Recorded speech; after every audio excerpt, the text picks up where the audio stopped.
In this video, I look at the GT Omega Art Sim Rig and explain what I did and didn't like about it, and why I'm keeping it, and all from an older gamer's perspective.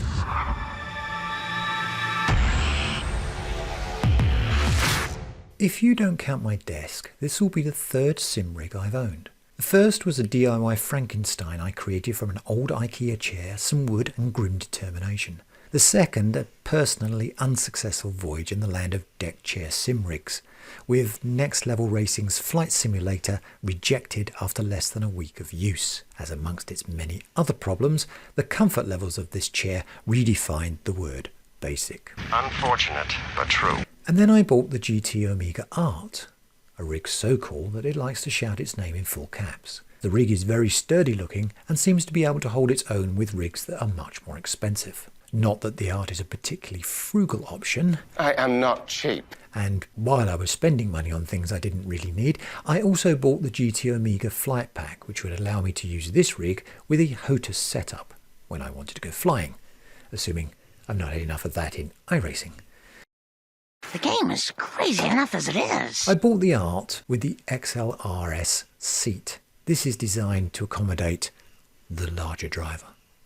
You need to be careful on the GT Omega site, as the initial price you see doesn't include the seat, although it does include shipping to most places in Europe. The website is also a little vague when it comes to customs charges, and you do need to be careful here, as GT Omega are based in the UK, and as such outside the Eurozone. I worried about this, but in reality I have so far not been charged any import duties, and I hope this situation does not change, but I will update the description below if it does. Please be aware, I am in Germany. If you are not, your import charges may be different. Never really understood the meaning of Brexit. Assembly of the Art is straightforward enough. You get enough screws and washers to construct possibly 10 of these things. So the only real challenge is figuring out which screw is best used where and following the somewhat frugal instructions.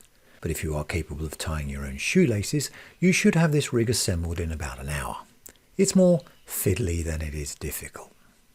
It was a similar story when assembling the flight stick mounts, although the centre mount did need some adjustment before I got it about right. Likewise, attaching a wheel and pedals, in this case the Thrustmaster T300 RSGT, is just a matter of figuring out which pre-drilled holes will work best for you.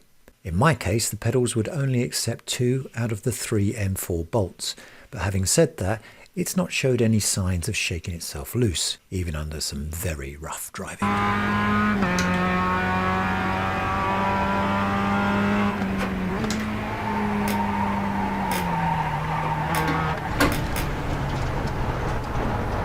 That could have been better. With everything assembled and fitted, I could actually now try the rig out. So what did I think of it? First off, the XLRS seat is very comfortable. Occasionally it creaks if the action in the sim is getting a little frantic, but not excessively so. Mostly, I just enjoy sitting in a comfortable position and being able to focus on the sim I'm playing. The seat is mounted on an adjustable rack, similar to a car, and is easy enough to adjust if someone else wants to use the rig. At around 6 foot 2 inches and about 85 kilos, I have the seat set to about the midway point, which should allow much taller or shorter guests to use this rig without any real issues. I also lean the back of the chair at a recessed angle. This is the sort of recline I tend to use in my real life car, and fortuitously it is also an ideal position to create a bit of room between the headrest and the back of my Quest 2 with its extended battery pack.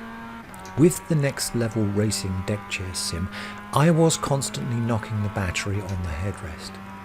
In the GT Omega Art, this only ever happens if I'm looking at the menu item at the very top of the screen, not something that's likely to bother me while racing or flying.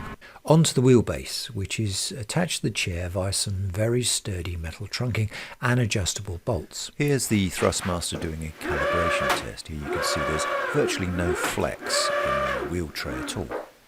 Height adjustment is fairly rudimentary. You can only bring it up at an angle, which will bring it towards you. As I have long arms and prefer the wheel to be below chest height, this doesn't seem to be a problem for me. And I found the ideal position for both seat and wheel pretty quickly. The pedals needed a little more love to bring them to the perfect position, with adjustments made to both how far they were from the seat and also the angle. I didn't go for too much of an angle, and you can have flat if you prefer.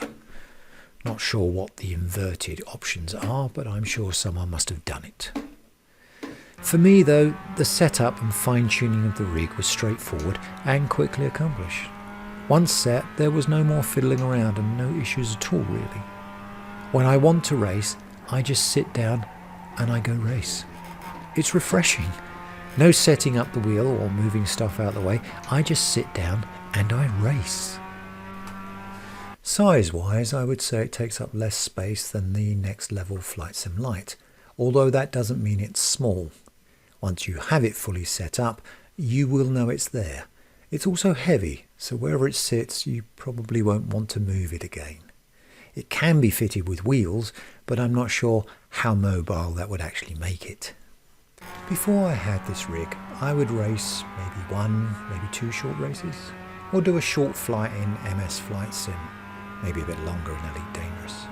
Now with the GT Omega Art, I can sit there for as long as my aged bladder will allow. I find myself in iRacing looking at prolonged practice sessions without fear and enjoying multiple races without discomfort.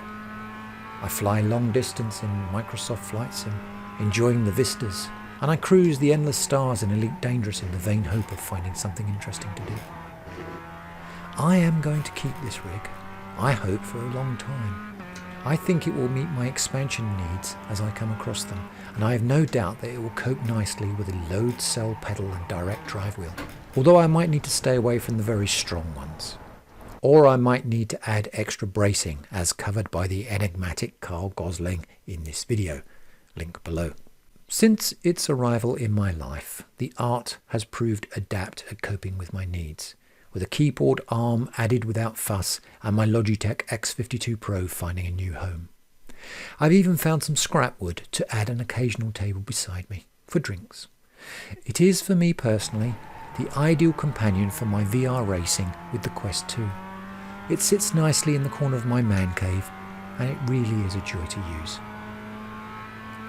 If I were to scratch around for negatives, I would say that getting in and out is not the easiest thing to do, as the seat itself is about half the height of an office chair, which, if you're old, like me, can be a challenge when attempting to do something advanced like sitting down.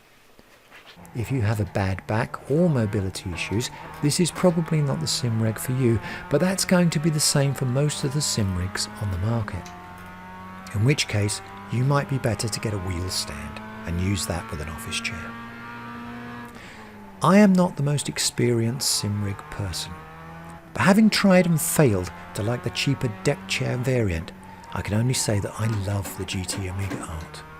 It's not cheap, and it's not going to be ideal for people with limited floor space or anybody with mobility issues, but if you can afford it, and you do have the room, and your body can cope with getting in and out of a low chair, it's probably the best sim rig you can get at this price range. I would recommend you at least look at the GT Omega page before you decide which rig you want to buy. And check out the Carl Gosling page on YouTube, where you will find a discount code. If you have any questions about this rig, please feel free to comment below, and I will do my best to help you. In the meantime, I'm going racing. If you enjoyed this video, don't forget to click the like button, and if you haven't already done so, subscribe. Click the little bell icon if you want to be notified of any future videos.